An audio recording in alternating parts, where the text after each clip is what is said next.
Buenas tardes a todos y todas las presentes. Ya vamos a comenzar este seminario. Em, Les doy la más cordial bienvenida al seminario que tiene por tema la importancia del estudio del cerebro y la lectoescritura. El docente que va a impartir esta sesión tiene por nombre Omar Ortega Noriega, quien es doctor en neurociencias de la conducta de la Universidad Nacional Autónoma de México. Tiene una maestría en trastornos del espectro autista en el Colegio Educa Business School. Es miembro actual del laboratorio y docente de neurociencias de la Universidad Iberoamericana y tiene tanto sus prácticas clínicas como sus líneas de investigación están enfocadas en electroencefalografía clínica, neuropsicología, bioseñales y neurofeedback, así como terapia infantil y rehabilitación en trastornos del aprendizaje.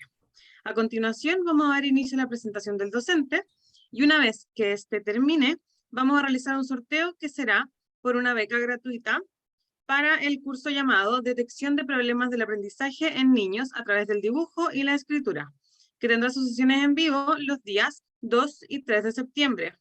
Los requisitos para poder optar a esta beca son, primero, que sean técnicos, profesionales o estudiantes interesados en la temática, y segundo, que el sorteo se va a realizar solo con las personas que hayan participado en toda la sesión, por lo que los invito a participar hasta el final.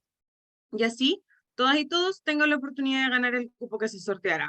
Finalmente, para los que estén interesados, quedan todos invitados a nuestra página web, en donde están los seminarios que hemos realizado anteriormente, donde también va a estar este, ¿ya? Que van a estar subidos en www.aipa.cl/seminarios, donde también hay diferentes tipos de podcasts de temas psicosociales, tanto en YouTube como en Spotify, buscando adipados. Y comentarles que al final de la sesión les voy a enviar por el chat un link donde ustedes van a poder acceder a la certificación del curso, ¿ya? Esto va a ser al final, ¿ya? Así que en ese momento yo se los voy a enviar y también al momento de hacer el sorteo voy a proyectar un código QR donde ustedes van a poder escanear también y los va a llevar directo a la certificación, ¿ya? Entonces, sin nada más que agregar, Omar, si estás por ahí, podemos comenzar. Hola, gracias Florencia. Pues sí, acá andamos, ando pensando cómo organizar la cuestión de las participaciones, porque somos muchos. eh, pero bueno, antes que nada, bienvenidos, bienvenidas a este webinar sobre cerebro y lectoescritura. En sí, el título es la importancia, ¿no?, de la lectoescritura para el cerebro. Y bueno, tiene como finalidad darnos unos datos actuales acerca justamente de los procesos de lectoescritura y el cerebro, resaltar su importancia y contarles un poquito más acerca de qué se puede hacer con esto. Yo quiero proponer que puedan ustedes escribir en las preguntas que deseen aquí en el chat. Y digo, desde luego no podemos retomar todas, pero bueno, trataremos de retomar las más posibles, ¿no? Em, No sé, Florencia, ¿tú sí me escuchas bien? Ah, ok, dicen que sí. Sí, Bueno, se escucha bien. ok. Y bueno, también yo creo que haremos en algún momento, alzando manos, habilitaremos la cuestión de los micrófonos, pero creo que ahorita podemos que ustedes vayan escribiendo lo que deseen, lo que necesiten aquí en el chat y lo vamos retomando. Bueno, pues vamos a comenzar. Bienvenidos. Déjenme poner nada más aquí mi cursor. Y bueno, la verdad es que este tema es un poquito extenso. Estamos tratando pues, de ver varias cosas al respecto. No vamos a poder abarcarlo todo, pero vamos a tratar de lo más posible y de despertar su curiosidad. ¿Ok? Entonces, vamos a empezar con un poquito de neurociencia. Fíjense bien. Lo primero es, ¿por qué este tema? ¿Cuál es la cuestión de la lectoescritura y el cerebro? ¿No? Bueno, escogimos este tema por varias razones. ¿Ok? Una, pues de entrada mi práctica es clínica y yo sobre todo me especializo en neurociencias clínicas, pero de niños. También trabajo adultos, pero sobre todo niños. Y ahí nos podemos dar cuenta que una de las cosas en las que se atoran muchos niños, curiosamente, es en la lectoescritura. Y eso, algo que ya se ha establecido es que justamente muchas veces la causa de ese atore en la lectoescritura tiene un origen neurológico. Por tanto, se presta a que podamos estudiar el cerebro a través de la lectura, ¿no?, a través del proceso de la lectoescritura. Y esa es una idea que ha sido bastante útil en la práctica clínica, no solo a mí, sino a los demás. Ahora bien, aunque de ahí salió la idea, pues bueno, para este webinar no es necesario que tengan ustedes una práctica clínica actual. Ahorita vamos a tratar de abarcar los más temas posibles. ¿Ok? No obstante, hacia el final de esta plática me gustaría invitarlos. Se va a dar aquí en la DIPA un curso justamente para quien esté interesado y desee pues aprender acerca de cómo puede implementar en su práctica clínica la evaluación de los trastornos del aprendizaje y de las condiciones neurológicas a través de la escritura y de la lectura, ¿ok? Inclusive del dibujo. Ya les iré contando más de eso. Bueno, la cuestión de por qué leer. Este es un tema muy interesante porque no va enfocado como a fomentar la lectura, sino a tratar de entender el por qué leemos y qué beneficios o cambios, porque no todo tiene que ser beneficio, genera esto en nuestro cerebro. ¿Ok? No tengo muchas diapositivas aquí, pero intentaremos explicarlas. Ok, de entrada, déjenme tomar una nota aquí para retomarla después sobre la plasticidad cerebral. Fíjense bien, ¿qué pasa en nuestro cerebro cuando estamos leyendo? Bueno, vamos a tratar de tomar el ejemplo más sencillo, ¿no? Tenemos el proceso de lectoescritura. Ojo, esta imagen la puse aquí, no como con fines de que aprendan cuál es el área o una de las áreas relacionadas a la escritura. Si bien es cierto que es esta, una de las principales, quiero sacar a colación este ejemplo. Miren, hasta la fecha, en neurología se considera que una de las áreas cruciales para el proceso de lectoescritura, en particular la escritura, perdón, es el área de Exner, ¿ok? El área de Exner, que como ven ustedes aquí en nuestro cerebrito, está sobre todo en el giro frontal medio, es interesante su posición anatómica. Es interesante porque está más o menos como en estas partes y está junto a la corteza motora primaria y a la suplementaria. ¿Qué quiere decir esto? Que esta pequeña área de la escritura de lo que se encarga es de generar el programa motor con el que yo escribo.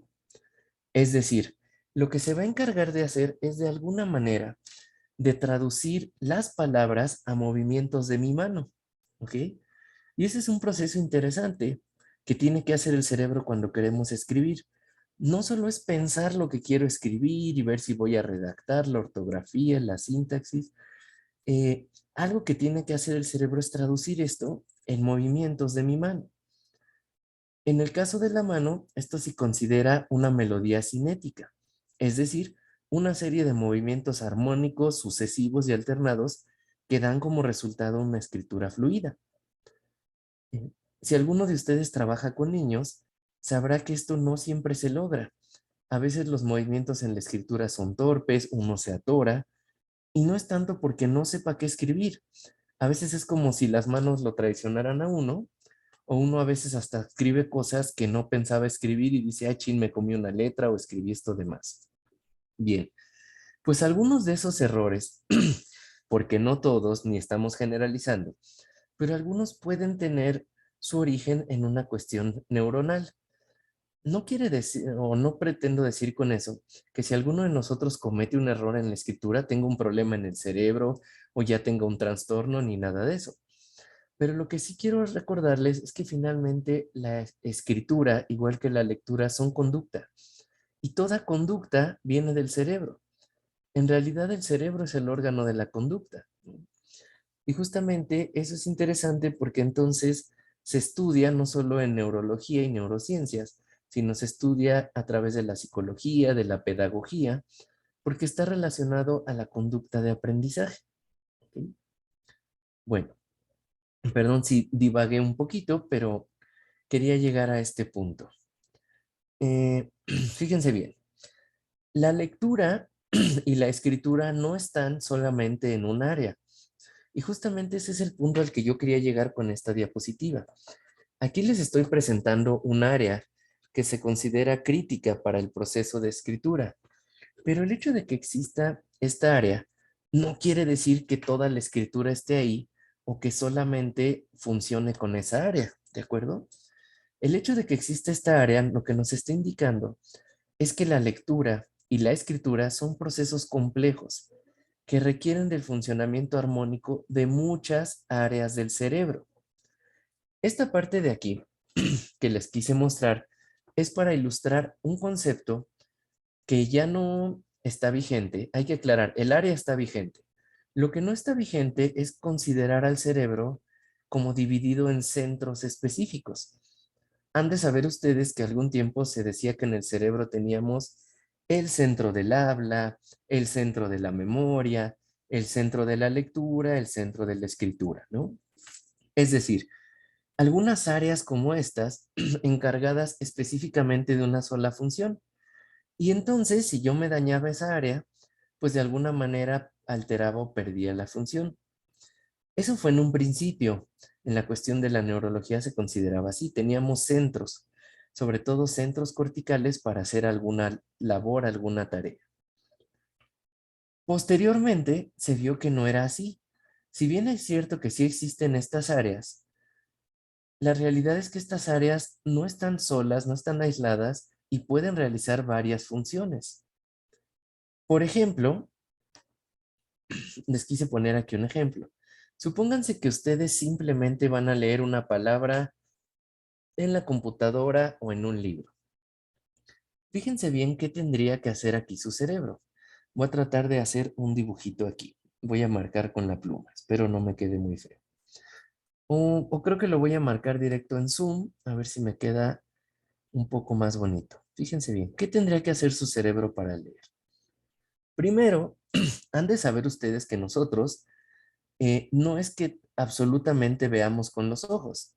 En realidad los ojos son una ventana o una puerta de entrada a la luz que está en nuestro medio.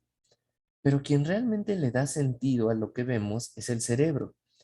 En realidad, una vez que esa luz se recogió en nuestros ojos, se va a enviar al cerebro. Y es realmente en el cerebro donde se le va a dar una interpretación y un sentido a esa luz que estamos viendo. ¿Ok? Los ojos como tal lo que van a hacer es decodificar esa luz en brillo, colores, cercanía y lejanía. Básicamente eso es lo que hace. Pero ya la cuestión de darle un significado y decir qué estoy viendo, la va a hacer el cerebro. Si recuerdan, por ejemplo, si tomaron algunas clases de psicología o de percepción visual, sabrán además que que el ojo humano es una lente, pero por la forma en que está hecha esta lente, que es como biconvexa, el problema del ojo es que envía la imagen invertida. Es decir, en realidad, el ojo recibe y manda al cerebro la información de cabeza. Todo lo que nosotros vemos originalmente está de cabeza en cuanto a la luz de los ojos. Entonces, los ojos es un buen punto de partida para ver cómo leemos. Voy a poner aquí una bolita, ¿no? Como tratando de ilustrar que sea el ojo. Voy a poner otra bolita aquí. Entonces, lo primero que hacemos nosotros al leer, pues es ver con los ojos, tal cual como ya lo sabemos, ¿no? Y recuerden ustedes que, bueno, esta información, el ojo la envía de cabeza. Déjenme poner una tirita más fina. Es decir, lo que yo esté viendo, el ojo lo va a enviar de cabeza, ¿ok? Y luego el ojo lo va a enviar a una zona cerebral que conocemos como el tálamo, entre otras zonas, porque lo envían varias. Pero ese tálamo, nosotros sabemos que es el relevo sensorial del cerebro. Es decir, a ese tálamo va a llegar todo tipo de información sensorial antes de que yo la procese en la corteza, antes de que yo me dé cuenta de que la he recibido, ¿no? Una vez que se envía ahí, hay varias áreas a las que se va a enviar. Entonces, pensemos, por ejemplo, aquí atrás. Si recuerdan ustedes la cuestión de los nombres de las zonas del cerebro, pues esta que está acá atrás sería el lóbulo occipital. Déjenme ponerle un dibujito ahí. Vamos a ponerle en color rojo. Ok. En lóbulo occipital tenemos corteza visual primaria, es decir, en realidad esa es la parte del cerebro con la que yo veo. Lo que se está recogiendo de los ojos eventualmente llega a esta zona, a mi lóbulo occipital que tenemos aquí atrás. Entonces se podría decir que en realidad vemos con la nuca, porque es ahí donde se encuentra corteza visual primaria. Pero ojo, acuérdense que corteza visual primaria recibe como rasgos muy elementales de lo que estoy viendo o leyendo. aunque yo creo que estoy viendo las letras en un conjunto, en realidad a esa corteza de allá atrás, pues llegan las rayitas separadas, las bolitas, llega información como de los patrones, llega información del color, pero muy básica. Posteriormente de eso, se requiere que ahora se procese como de una manera más profunda. Y es cuando ya se va, por ejemplo, a cortezas de asociación, que también andan ahí en el occipital, ¿no? Aunque ya marqué un buen aquí en mi dibujo. Y ahí lo que se hace es, ahora sí las letras, que para mí eran estímulos separados, ahora sí van a adquirir un sentido. Ya veo que es una A, ya veo que es una B, ya veo como más cuestiones. La cosa es que además eso va a requerir un procesamiento más complejo, para lo cual se le va a pedir ayuda a otros lóbulos. Por ejemplo, seguramente acá arriba, donde está parietal y un poquito de temporal, le voy a tener que pedir ayuda para que me diga la posición. Es decir, ¿esa letra está a la derecha o a la izquierda? ¿A dónde está esa palabra? Fíjense bien, una de las pruebas clásicas para checar la fascia, ¿no? Dentro de las cuestiones que se evalúan es poner un dibujo y preguntarle al paciente qué ve. ¿Por qué? Porque no es lo mismo decir que yo le di una patada a una vaca a que una patada me dio una patada. Bueno, también te lo dicen los afásicos. A que una vaca te dio la patada a ti. Esa cuestión es muy importante porque las palabras son las mismas, pero el significado cambia acorde a la posición. Esa posición de las palabras me la va a dar mi lóbulo parietal. Entonces, de entrada también tengo que pedir información ahí. Una vez que ya vi esas palabras, ahora tengo que irme a un par de áreas de aquí del lóbulo temporal que se van a encargar de reconocer ya esas palabras, qué sonidos forman y buscar en mi memoria qué significado tendrían. Una vez que buscan en mi memoria qué significado tienen esas palabras, ahora se van hasta adelante.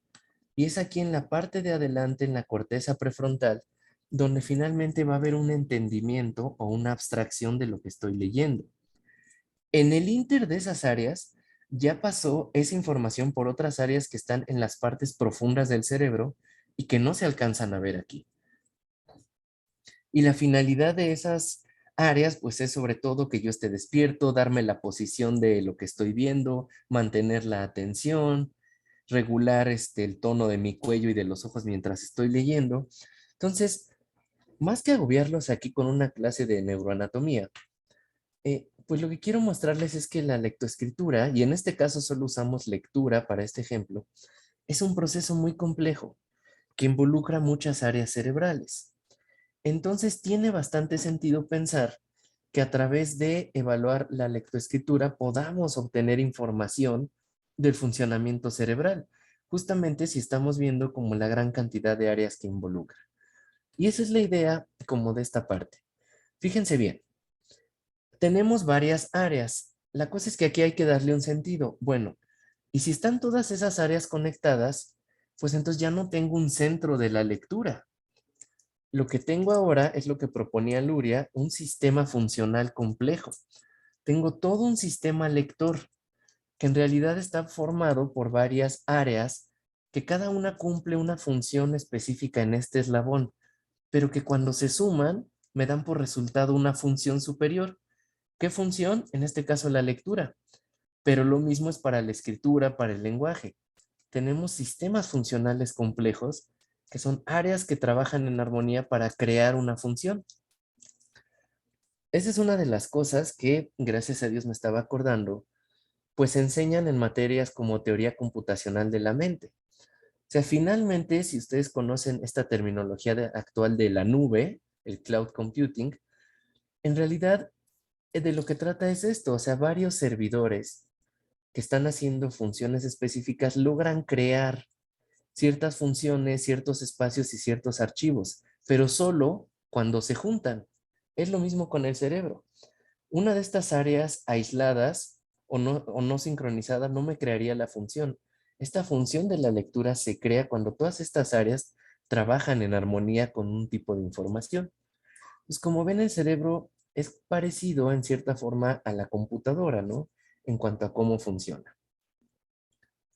Muy bien. Eh, Esta es apenas la intro, ¿eh? ¿Hasta ahí vamos bien? ¿Alguna duda? Ya saben que si quieren pueden ir escribiendo algo en el chat. Y bueno, vamos a avanzarle mientras. Déjenme quitar un poquito. ¿Cómo funciona el cerebro con los niños con hiperactividad?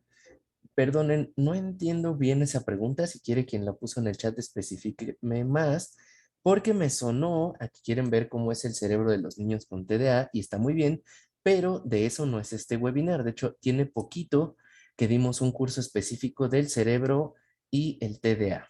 ¿Ok? Entonces vayan checando un poquito. Bueno, fíjense muy bien. Vamos a avanzarle. Déjenme quitar mis garabatos. Un segundo. Ok. La cuestión aquí es, nosotros vimos estas áreas que están ahí. ¿Cómo le hacen estas áreas para trabajar en armonía? O sea, no podemos darlo por hecho. Sí pasa, pero ¿cómo carambas le hacen? Debe haber algo que haga que estas áreas se puedan comunicar, trabajar en armonía y den como resultado una función. ¿Ok? ¿Cómo funciona esto? A través de las redes. ¿Ok? Y con esto estamos avanzando en la historia. No que estemos haciendo historia, sino en la historia de la neurociencia. Lo que vimos primero es que antes se concebía la cuestión cerebral como centro. Si yo tengo una función como hablar o caminar, es que en mi cerebro está el centro de caminar y el centro del lenguaje. Posteriormente, Luria propuso y dijo, no, es que lo que tenemos son sistemas funcionales complejos, lo cual es cierto. Pero lo que le faltó a Luria fue decirnos, bueno, ¿y cómo le hacen esos centros para funcionar? ¿Ok? Y justamente lo que sabemos ahora, o el paradigma actual de la neurociencia es las redes, ¿ok? El análisis de redes, sobre todo redes de tipo computacional, es el paradigma actual de neurociencias y está ayudando a develar como muchos misterios, inclusive cuestiones de patologías que por mucho tiempo no logramos entender. Comenzamos a entenderla al comprender el cerebro como una red compleja. El aporte que hace esto es decir, es que el cerebro, aunque es muy complejo, finalmente todo está conectado, pero no está conectado a lo menso. Tiene ciertas conexiones y otras no. Si nosotros logramos entender o trazar esas conexiones, podremos entender mucho de cómo funcionan estos sistemas funcionales, porque están conectados. La cosa es que como es demasiado complejo, no se ha logrado aún trazar el mapa del cerebro en cuanto a conexiones. Eso es lo que conocemos como el proyecto del conectoma humano, que ya lleva como 10 años, cuyo objetivo es trazar todas las vías de comunicación, toda la red cerebral, similar a lo que se hizo alguna vez con el genoma humano.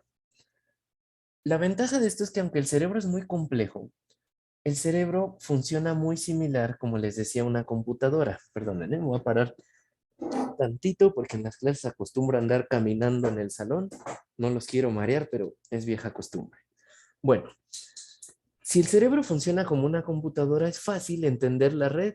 Todos estamos conectados a Internet, no es una red compleja, no es una red enorme. Entonces, lo que se ha hecho actualmente que permite que realmente avance la neurociencia es hacerle los mismos análisis que se harían a una red de computadora, a una red de Internet, a una red matemática, hacerle los mismos análisis al cerebro. Y ha producido muchos resultados. Eso es algo de lo que se está haciendo en el proyecto del conectoma humano, ¿no? Se aplica un modelo matemático para redes que se llama el teorema de grafos. Y bueno, eso lo que nos permite es analizar redes tan complejas como el cerebro en términos tan sencillos como los que están aquí, bolitas y palitos. ¿Ok? Y eso está produciendo actualmente mucho avance. ¿Ok? Ahora, ¿qué más? Fíjense bien.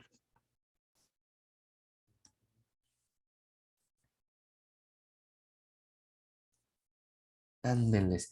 No he ignorado sus preguntas, ¿eh? Quiero que sepan que las he visto todas y ahorita vamos a tratar de responder porque están buenas las preguntas.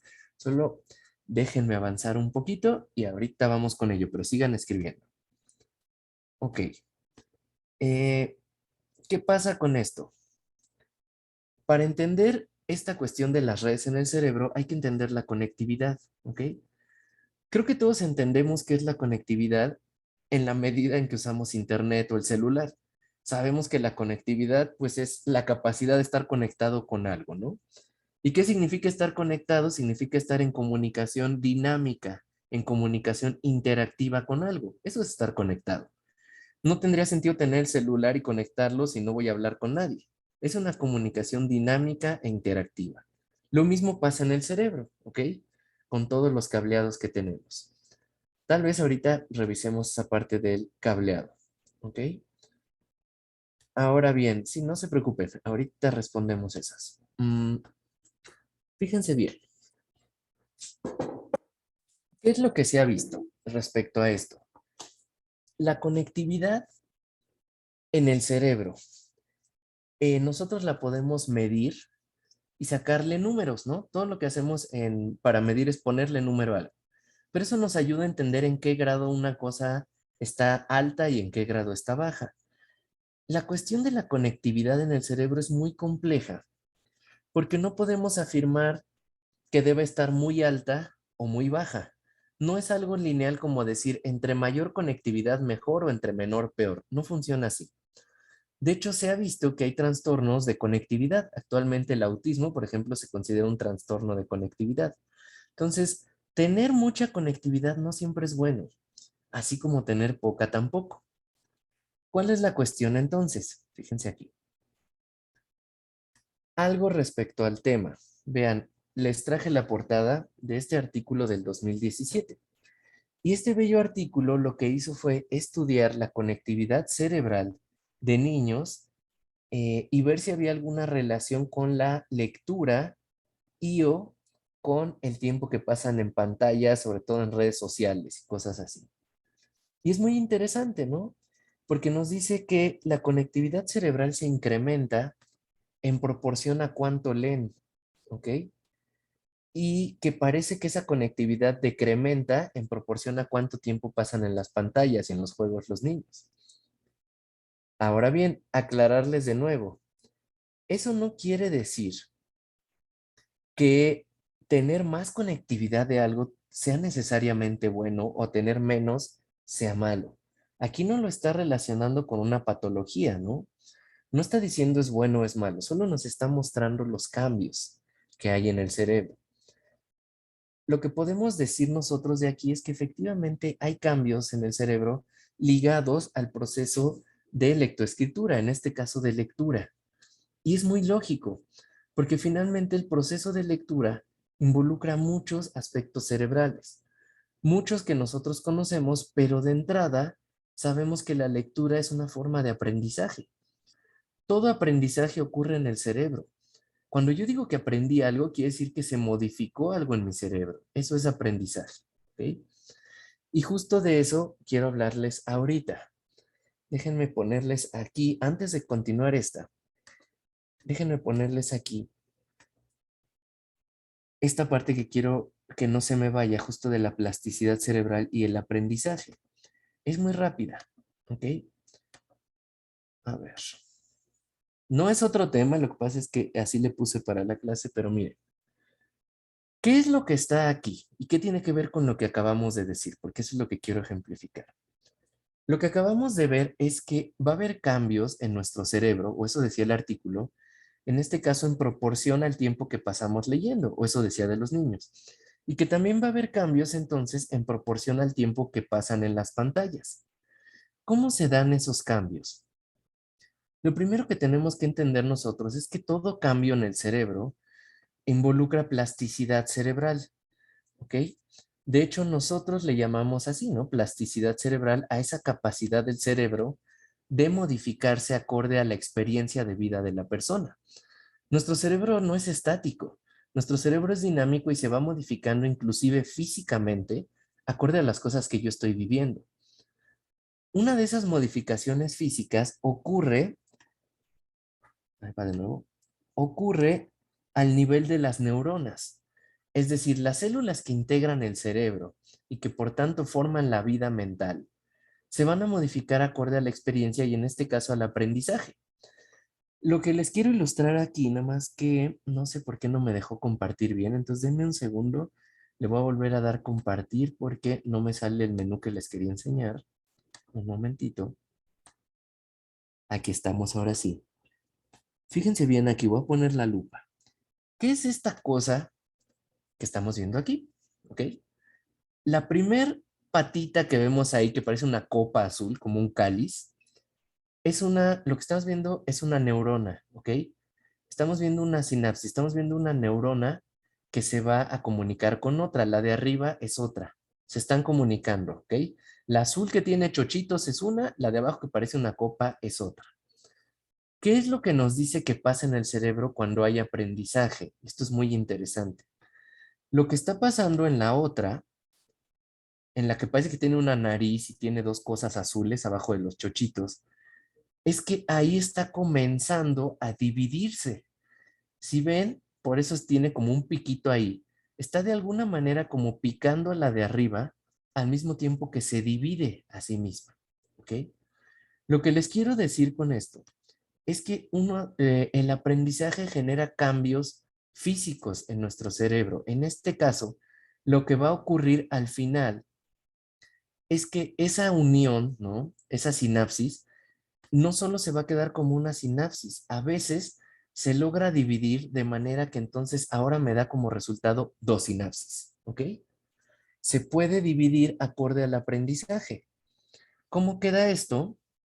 Mm, Así, estos son imágenes tomadas por microscopio electrónico y reconstruidas. Son la misma sinapsis, una se puso de gris y otra roja. ¿Qué es lo que estamos viendo? Que con la experiencia del aprendizaje, por eso tenemos antes y después, si ustedes se fijan en el post, el que dice después, ahora son dos, ¿ok? No quiere decir que sean dos neuronas. Lo que quiere decir es que ahora esa plasticidad creó nuevas conexiones, ¿ok? Y están viendo una modificación cerebral física como resultado del aprendizaje. Y esto es plasticidad cerebral, ¿ok? Desde luego, no es el único mecanismo de plasticidad cerebral ni el único responsable del aprendizaje, pero es algo que ocurre y es un buen ejemplo para entender cómo el aprendizaje puede modificar nuestro cerebro. Y en este caso, por ejemplo, a todos los que son estudiantes, pues la gran mayoría del aprendizaje viene de la lectura. ¿Ok? Entonces, realmente cuando ustedes están leyendo, están produciendo estos cambios plásticos en el cerebro, que son tan importantes y pueden estar generando justamente nuevas conexiones. Entonces, déjenme ver, creo que me mandaron recado de Adipa. No, ok, estamos aquí. Ahora, mm, hasta aquí se va entendiendo, todo bien hasta este punto. ¿Ya vieron qué belleza? Bueno. Aquí tengo otra diapositiva donde digo, no se ve tan bello, pero se ve claro qué es lo que ocurre. ¿Ok? Si se ve, llega un momento en que ahora la sinapsis ya se dividió y ya tenemos otra conexión ahí, ¿no? Entonces, eso es lo que estamos viendo, o sea, cómo se comunican la neurona de abajo y la de arriba. Cuando hay esta cuestión del aprendizaje, puede crearse esta otra conexión, ¿de acuerdo? Y bueno, este es un ejemplo sencillo, pero desde luego se puede dividir aún más. Ok, miren, veo varias preguntas y yo creo que vamos a ir como sacando de una vez varias para no irnos atrasando, ¿ok? Porque vamos a empezar a responder algunas de las desde el principio. Solo quiero que me entiendan que algunas las tengo que retomar al final, aunque las hayan hecho primero, por la cuestión de los temas que están preguntando aquí y de los que estamos viendo, ¿ok? Eh, a ver. Aquí hay varias preguntas que están haciendo, nomás déjenme regresar a la diapositiva que teníamos. Permítanme. Estábamos aquí, ¿ok? Y estábamos en esta parte del artículo de conexión. Entonces, si bien es cierto que ahorita vamos a comenzar a responder algunas preguntitas, también les pediría si de esto de la plasticidad cerebral, de este artículo, digo, nada más lo mencionamos, ¿no? Pero ahorita de lo poquito que hemos visto acerca de las redes, del funcionamiento general, si hay alguna duda o comentario, adelante, es bienvenido y también lo pueden ir poniendo en el chat. Finalmente son como temas muy interesantes, ¿no? Nosotros damos por hecho que leer es un proceso automático y uniforme y la verdad es que no es así, ¿no? Es tan complejo que por eso muchas veces se atoran las personas en este proceso de la lectoescritura. Y vale mucho la pena profundizar ahí, ¿ok? De esto de la edad que me han preguntado desde hace unos momentos, creo que esto lo podemos responder con esta diapositiva. Entonces, a ver, espérenme, ver plasticidad. Fíjense bien, para estas preguntas que hacen sobre la edad de la lectoescritura. Ahí les va.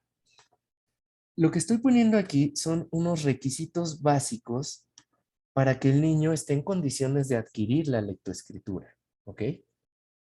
Incluso hay quien los conoce como prerequisitos, porque lo que está diciendo es que sin ellos no tiene ni caso iniciarla o caso empezarla.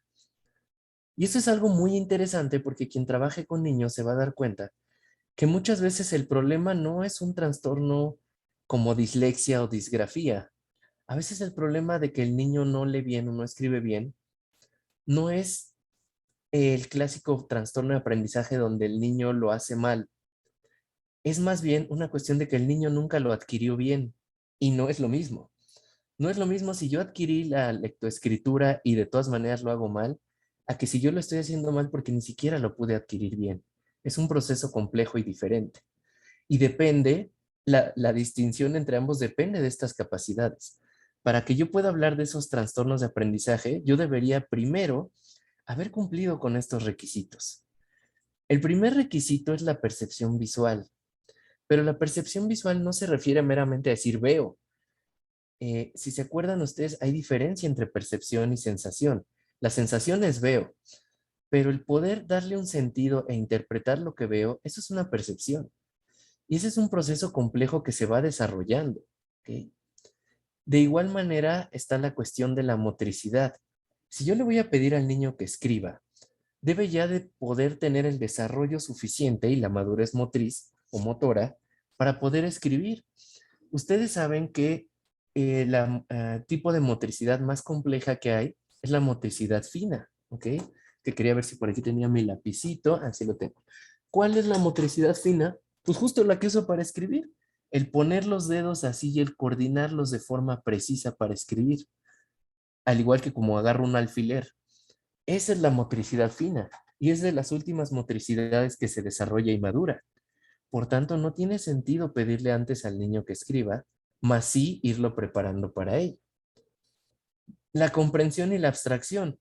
Si el niño no va a estar en edad de comprender los conceptos que está leyendo o que va a escribir, no tiene sentido ponerle a hacer letras.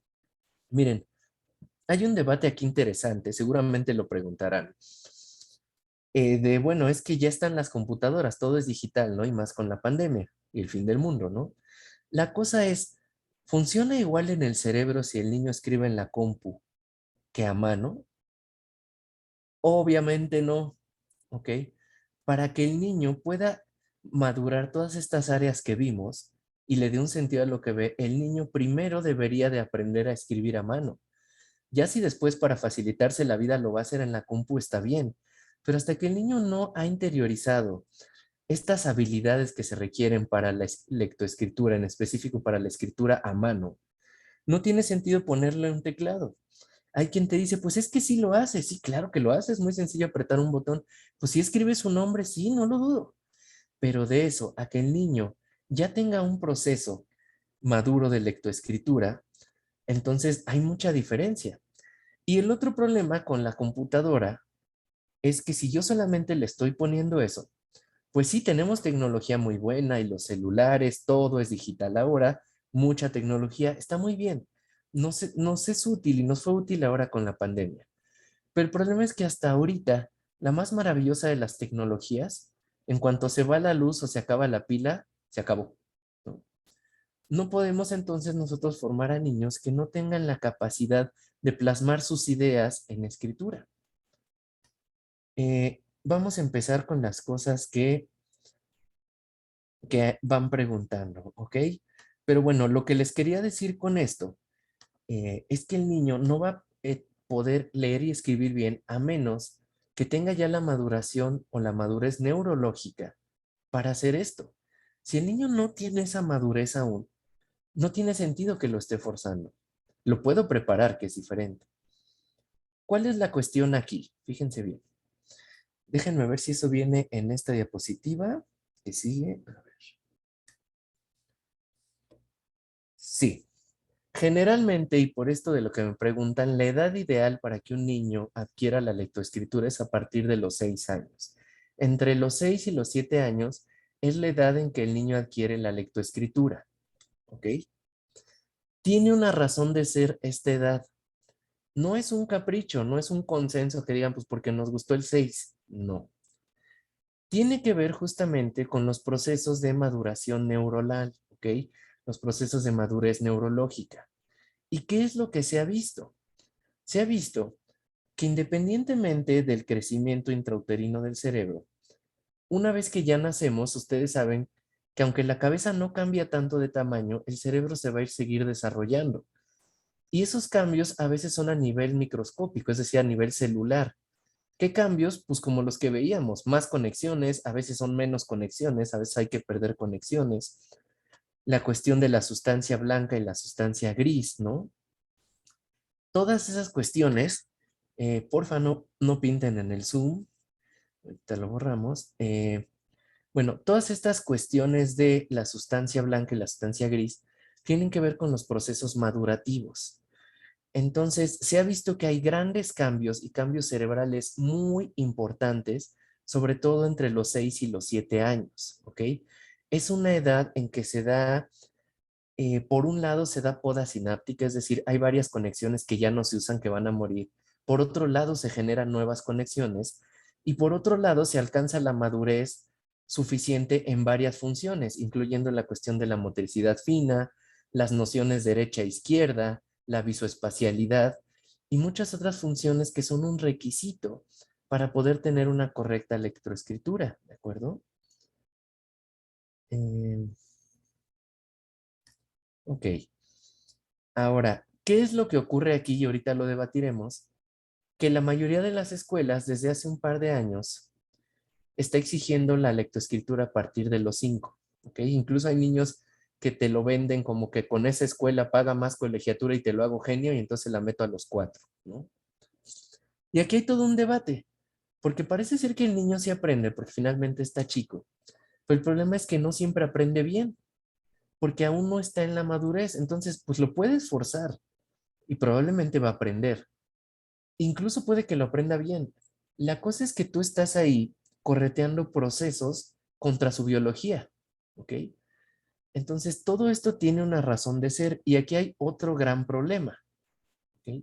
El otro gran problema es que si el niño originalmente todavía no estaba en edad de lectoescritura, ¿cómo es que entonces si el niño tiene 5 años o 4 y no aprende a leer bien o escribir, yo digo que tiene un trastorno, cuando nunca estuvo en la edad de hacerlo?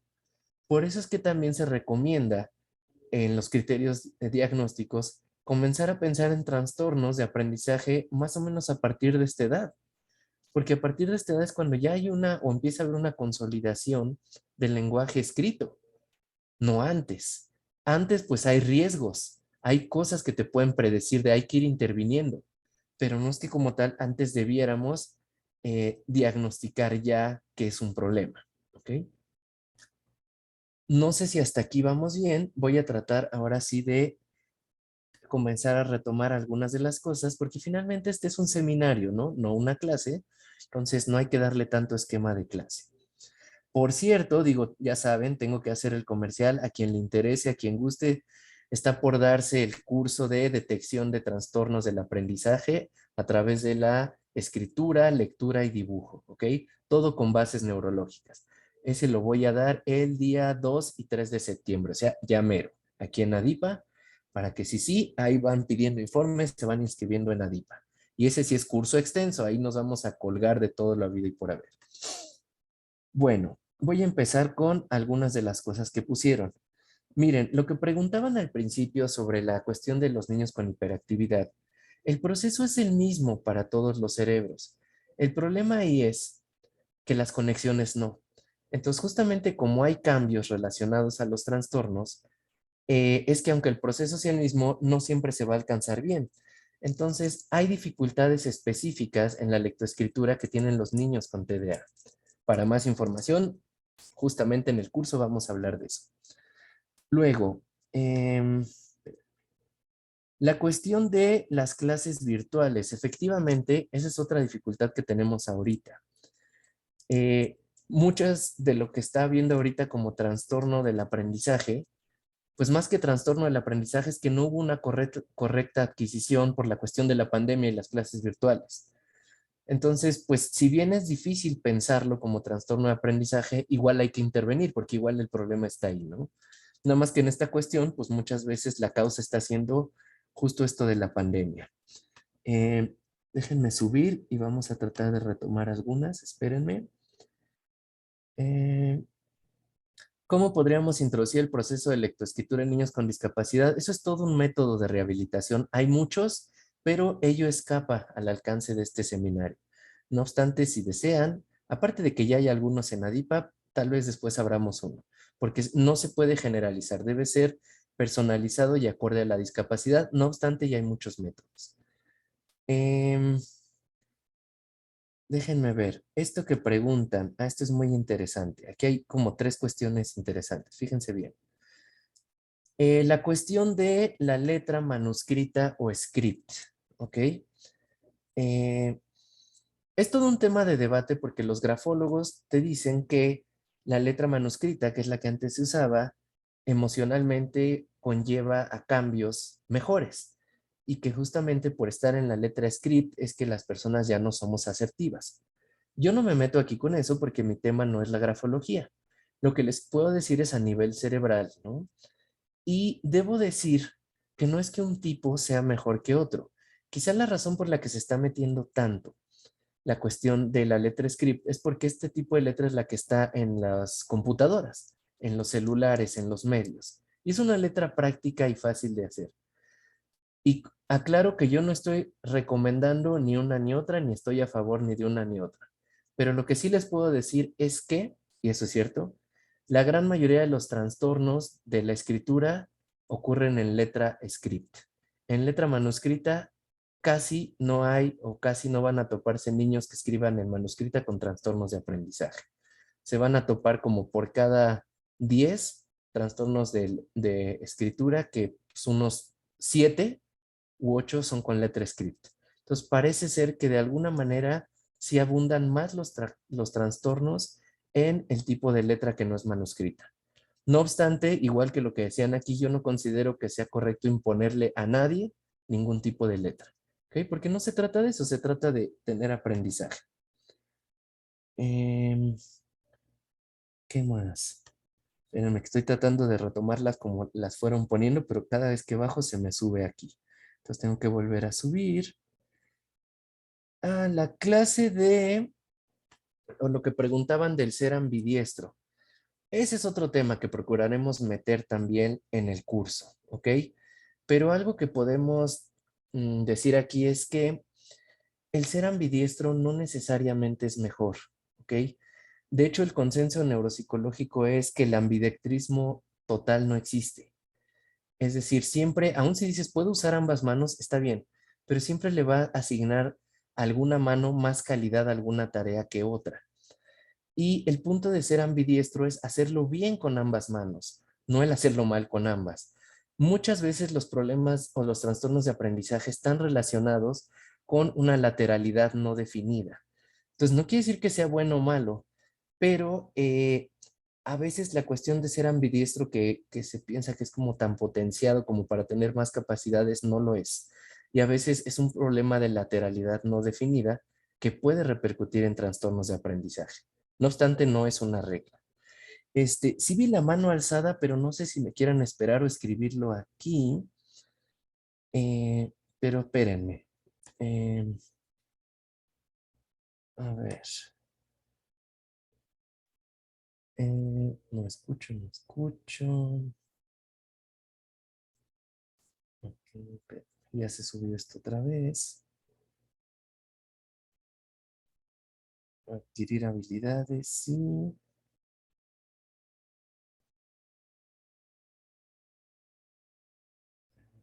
Proceso de lectura. Es cierto, miren, en autismo y otros trastornos efectivamente se da Se dan pues como comorbilidad muchos trastornos del aprendizaje, de la lectoescritura, ¿no?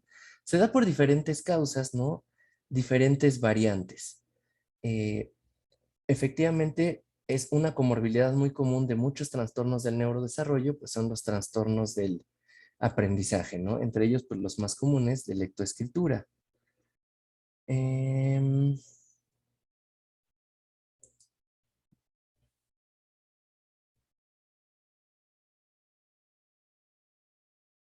la cuestión de la letra en espejo, eh, esta cuestión es también debatida, eh, se puede encontrar a veces en varios trastornos de aprendizaje, no obstante, tiene que estar relacionado a la edad del niño, porque si el niño es muy chiquito, realmente no es que esto sea un problema. ¿Qué más? Veo, perdonen, es que estaban alzando la mano.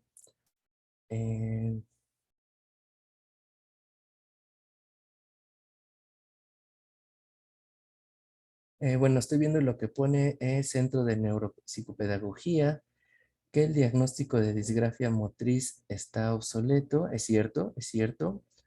Este, para el desarrollo de la manuscrita ya no es parte del diagnóstico, ¿es cierto? Gracias por comentarnos eso. Eh,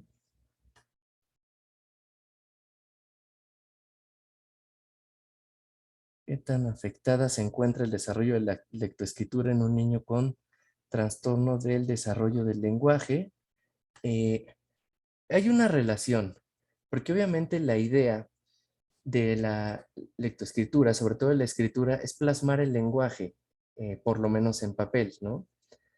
La cosa es que si yo ese lenguaje no lo he adquirido bien, justamente por dificultades del lenguaje, desde luego aumenta la probabilidad de que yo empiece a presentar algún atraso o dificultad en el momento de la lectoescritura. Y es muy común, es esperado que niños con trastornos del lenguaje tengan cierta dificultad o un poco más que otra al momento de la lectoescritura, ¿ok? Es algo que ocurre bastante, pero que en realidad pues tiene justamente su explicación ahí.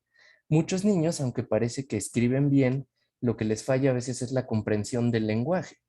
Entonces, aunque a lo mejor escriben, luego no comprenden bien algunas instrucciones o cuestiones del lenguaje complejo, y justamente se debe a que han tenido trastornos de lenguaje, pues ello ha dificultado. Entonces, si yo no tengo bien primero el lenguaje interno, va a ser difícil que yo lo pueda plasmar de manera externa. ¿Ok? Déjenme seguir retomando, que ya se me movió aquí la pantallita. Em, Déjenme subir.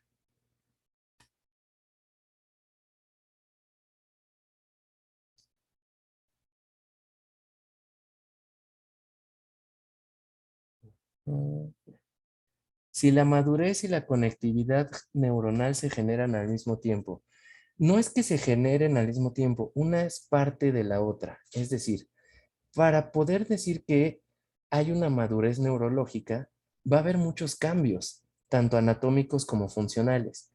Y algunos de esos cambios tienen que ver con la conectividad. ¿Ok? No es el único mecanismo, la conectividad. También está la cuestión de neurogénesis, de tener esta cuestión de... ¿por qué me comparten pantalla? Por favor, ahorita no me compartan pantalla, porque no sé por qué se puso ahí, pero bueno, porfa. ¿Quieren si quieren, pausamos tantito la grabación? ¿Cómo ves? Ok. Bien, vamos a continuar.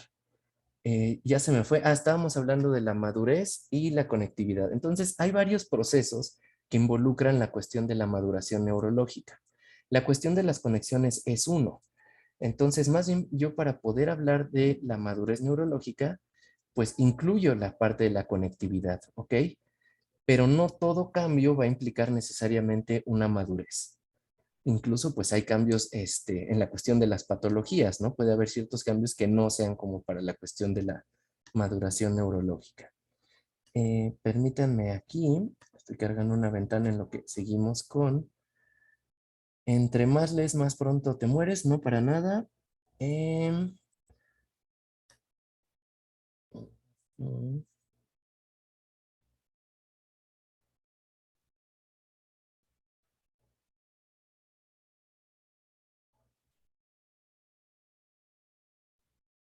Esta parte que ponen ahorita de Centro de Neuropsicopedagogía está muy interesante y justo tengo una diapositiva al final, justamente porque es un buen debate que hay actualmente en las neurociencias, ¿no? Ok, está bien.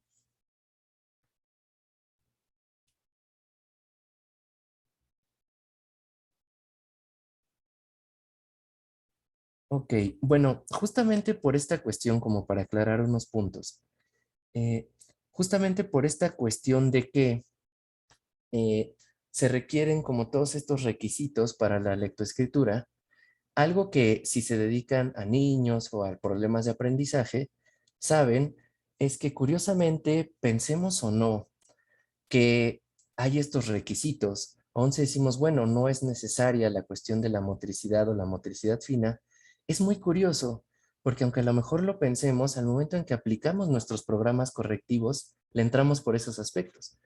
Empezamos a trabajar motricidad, tanto gruesa como fina, nociones espaciotemporales, ¿no? La cuestión también derecha-izquierda, y empezamos a trabajar todos estos aspectos que mencionamos que son requisitos, ¿no? Para la lectoescritura. Por algo, digo, por algo será. Em, ¿Qué más? Discapacidad.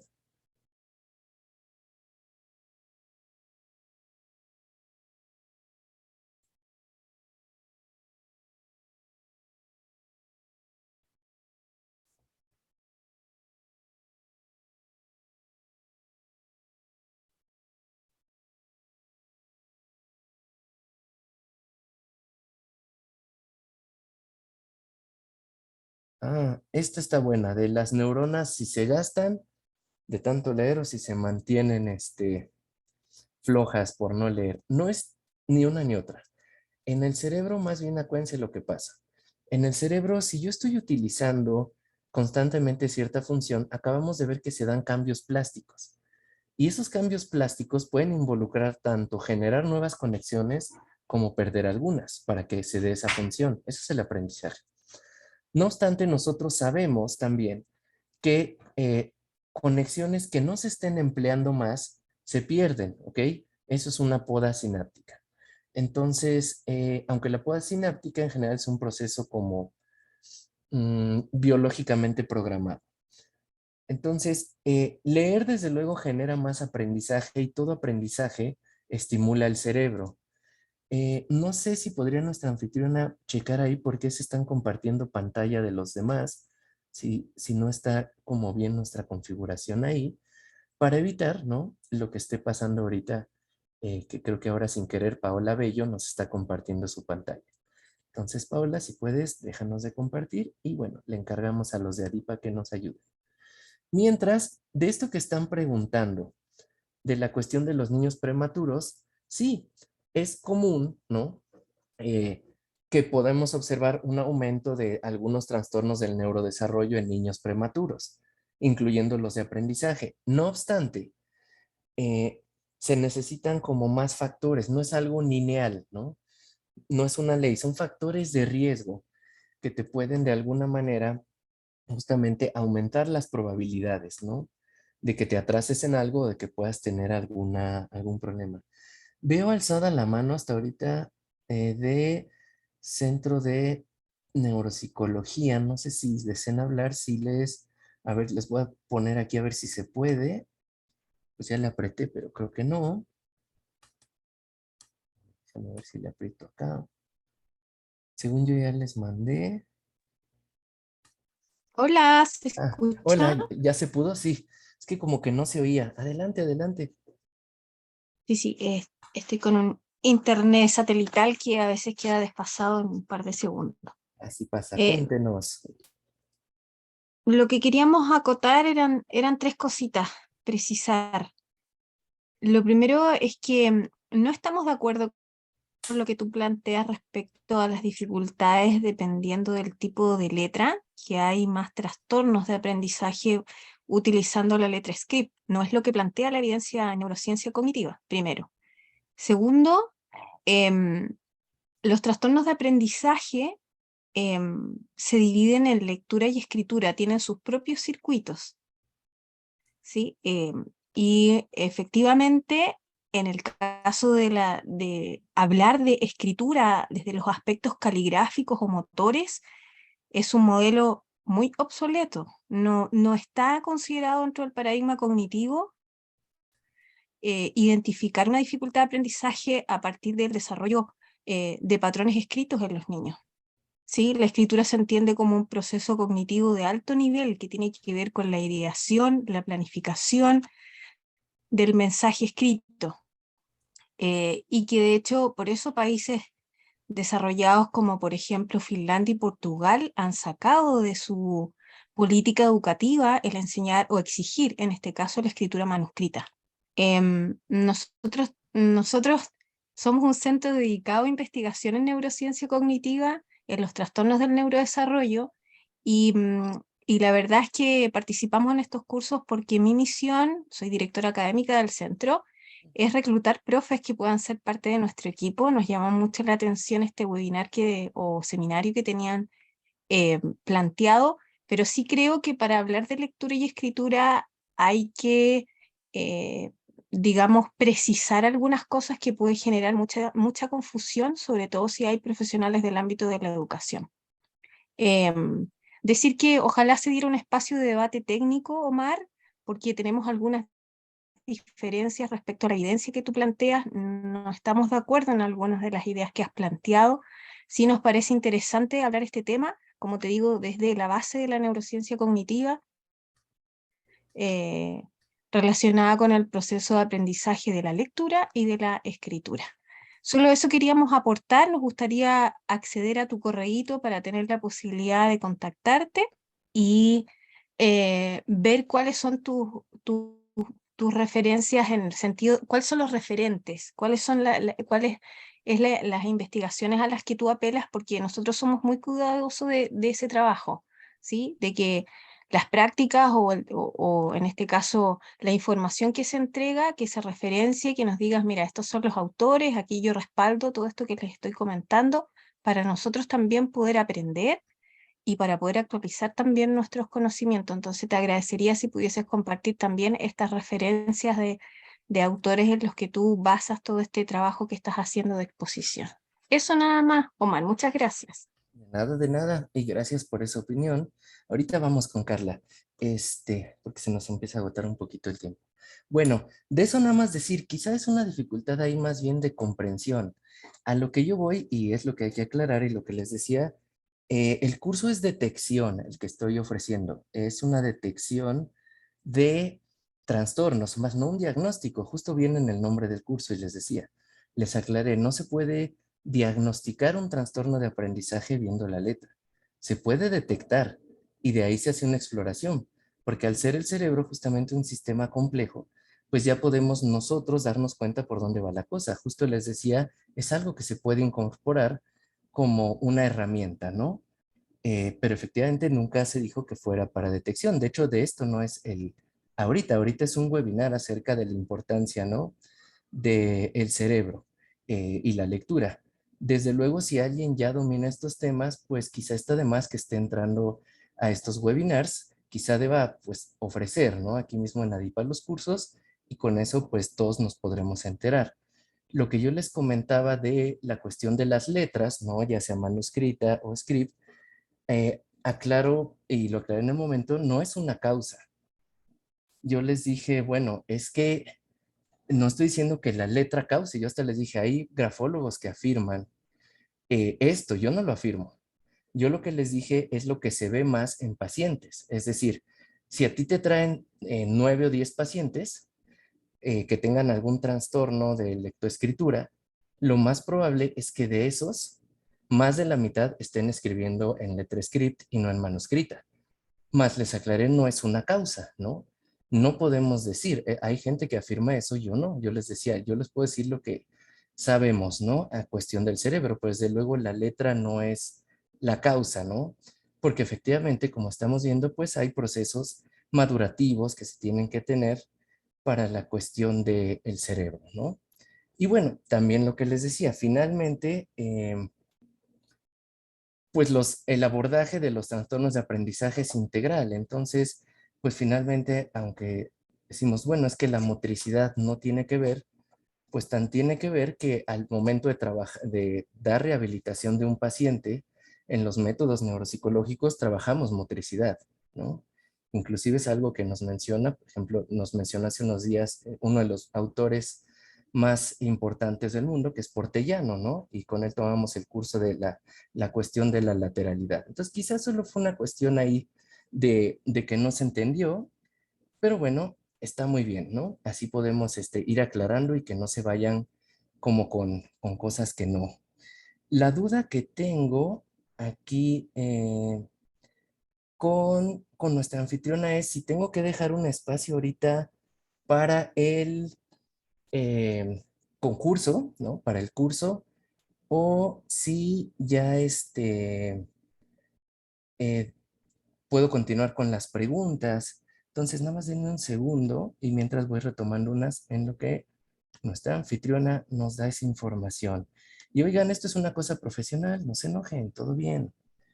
Em, Sí, Omar, al final es el tema del sorteo, así que tú puedes seguir con las preguntas y cuando ya hayan terminado, yo procedo a hacer la parte del sorteo. sí, ok, entonces vamos a retomar un poquito más. Em, bueno, estábamos en el lenguaje, pero creo que antes sin querer me brinqué algunas preguntas. Eh, La conciencia fonológica, miren, ese es un aspecto muy, muy, muy importante. Digo, no es como específicamente de eso el webinar, pero vamos a aclarar esto de la conciencia fonológica porque es una cuestión de donde muchas personas se llegan a atorar, ¿no? Eh, Miren, la cuestión de la conciencia fonológica, lo van a notar si atienden niños, que muchos niños llegan a escuchar, por ejemplo, tú le dices, no sé, el cocodrilo y te escribe el cocotrilo. Pero ahí al hacer una investigación neuropsicológica detallada te das cuenta que no es un problema como de inversión de letras o que no es un problema de que esté escribiendo mal. Realmente la niña está alcanzando en ese momento, aunque su oído escuche la D, acuérdense que nosotros percibimos con el cerebro. Entonces, realmente está escuchando con el cerebro. Entonces, aunque por su oído oiga la D de cocodrilo, en su cerebro se está procesando un sonido más cercano a la T. Justamente uno de los analizadores que están encargados de esto, pues es el oído fonemático. Es decir, la parte del cerebro que se va a encargar de que al yo escuchar algún sonido, yo pueda distinguir los sonidos y a esos sonidos asignarle o comenzar el procesamiento de un sentido. Ese es el oído fonemático. Muchas veces esto es lo que les falla a los niños, ¿no? Bueno, no específicamente a los niños, aunque es más común, ¿no? En los niños, pero les llega a fallar. Y entonces es ahí cuando pueden haber algunas dificultades. No siempre va por ahí. Yo les decía que uno de los requisitos también es la cuestión de la percepción visual. Entonces, una de las cosas es que, y yo por ejemplo es algo que tengo muy grabado, yo de chico, pues había ahí unos videojuegos de estos de maquinitas, ¿no? Que seguramente a ustedes les tocaron, que de estarse pegando, ¿no? Los muñequitos. Ahí estábamos ahí jugando en los videojuegos de antes. Y el videojuego, pues ahora entiendo que estaba en inglés, ¿no? Era como de estos de Street Fighter, una cosa así. Y yo me acuerdo que yo veía, pues a los monitos que siempre son como japoneses pegándose, ¿no? Yo estaba jugando y yo le ganaba al contrincante y salía en la pantalla. Mi personaje se llamaba Joe, que fue uno de los que después acabó en The King of Fighters, pues se llamaba Joe. Y salía en la pantalla cuando yo ganaba Joe Mon. Es más, hasta se los puedo, bueno, lo iba a escribir, pero se me fue la ventana del chat, pero así decía la ventana, Joe Mon. Y entonces yo erróneamente decía, ¿por qué dice Mon? Entonces yo decía, yo creo que en japonés así se dice que ganó, ¿no? Y entonces yo de niño aprendí o guardé en mi cerebro que para decir en japonés que habías ganado era Mon. Ahora, tiempo después, y gracias a la neurociencia, entiendo que nunca dijo Mon. era won con W, ganó en inglés. Eso es lo que decía, Joe ganó, Joe won. Pero por un error de percepción visual, porque yo tenía problemas de aprendizaje, aunque yo lo estaba viendo, mi cerebro invirtió la W. Y entonces yo guardé que era Joe Mon. Y entonces no es un problema en tus ojos, porque los ojos no son los que ven, es un problema en cómo se está procesando tu cerebro esa información visual.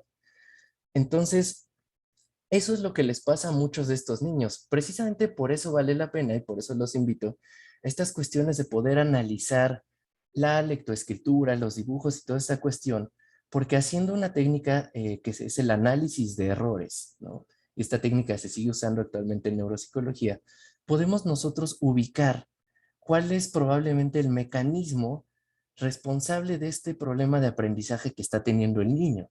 Porque una cosa es que nosotros, por el manual, le pongamos algún diagnóstico como trastorno específico del aprendizaje de tipo de lectura o de tipo escritura.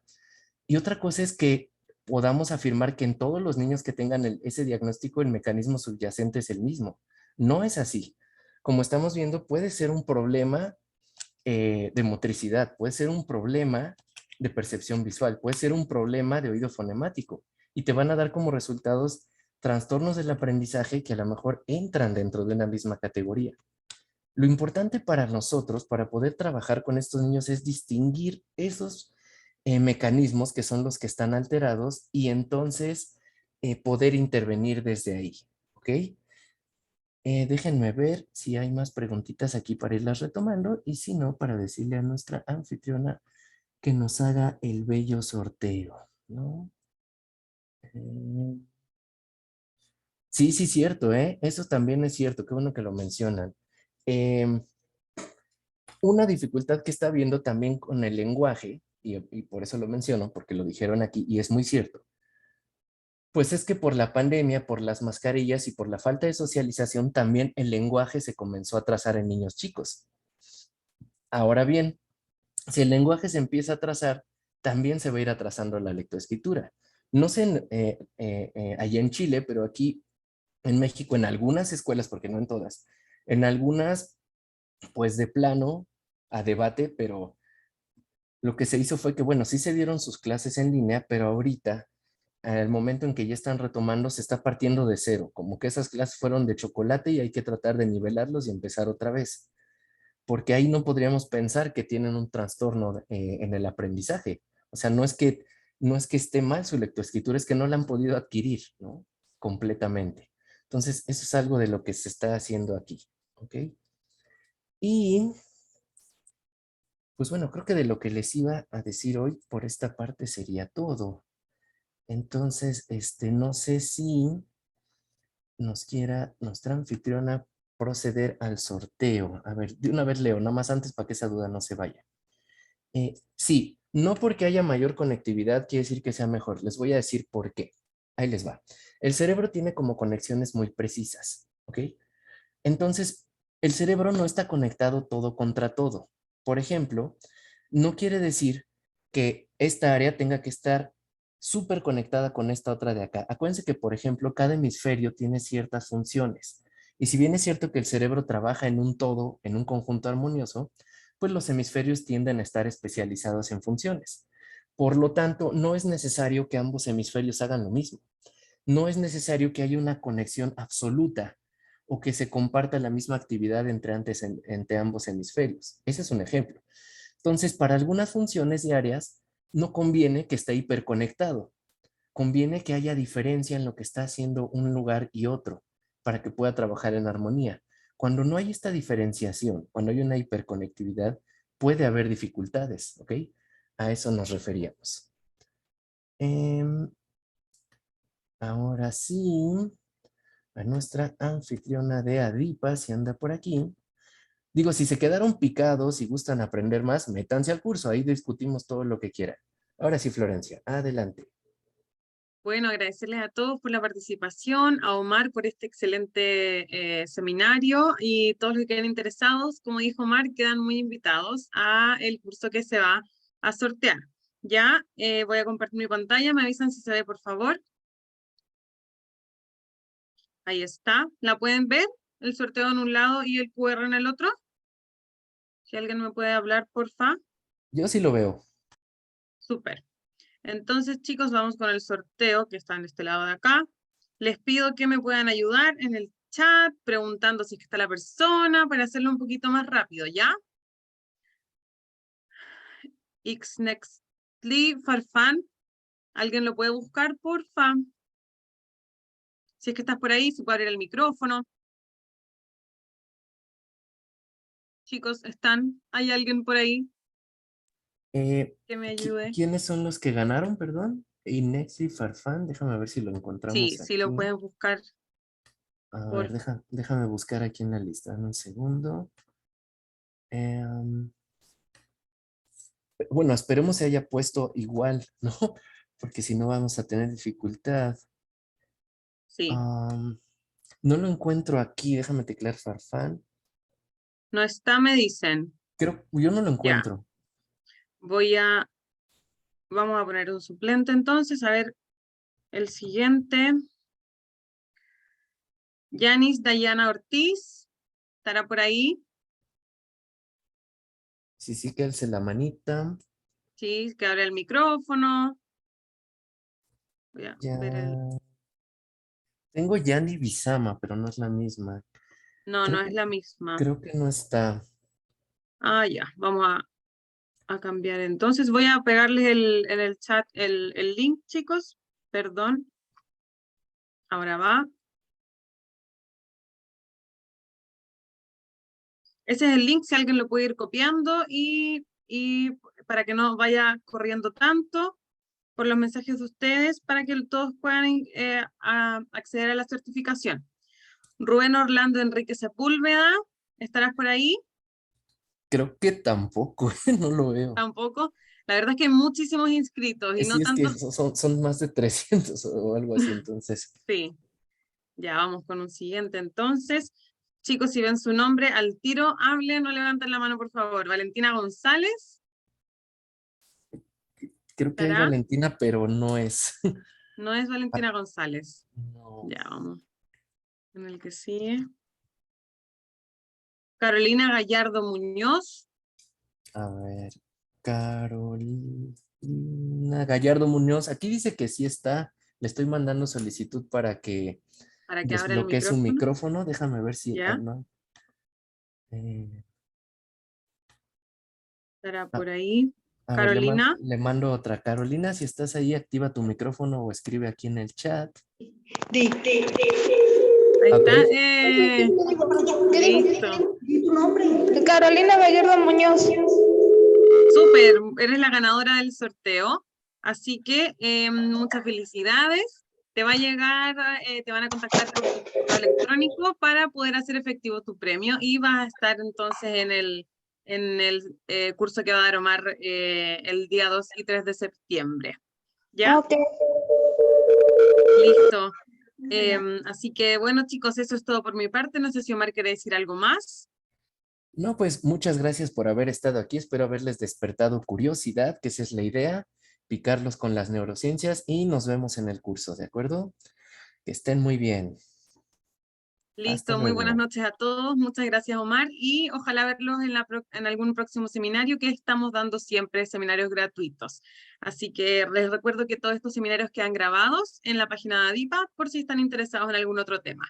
Muy buenas noches a todos. Buenas Buenas noches, noches. muchas gracias.